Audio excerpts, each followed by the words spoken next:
আমাদের নেত্রী বেগম খালেদা জিয়া মারা গেছে, তাই আমাদের আরেক নেত্রী বেগম খালেদা জিয়া বাংলাদেশে প্রবেশ করেছে। আমাদের এক নেত্রী বাংলাদেশ ছাড়া চলে গেছে, আরেক নেত্রী আমাদের বাংলাদেশে জড়িত হয়েছে। তাই জন্য আমি বলতে চাই, আমাদের বিএনপির ভাই বোনেরা, আমাদের এক নেত্রী গেছে, আরেক নেত্রী বাংলাদেশে দাঁড়াইছে।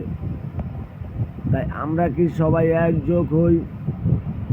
আমরা একযোগ হইয়া আমরা সবাই জনাব তারেক জিয়ারে শুভেচ্ছার স্বাগতম আনন্দ জানাই। তাই আমরা একটা কথা বলতে চাই যে আমাদের এক নেত্রী গেছে, আরেক নেত্রী আসছে। তাই জন্য আমরা নেত্রীকে জানাই আসসালামু আলাইকুম।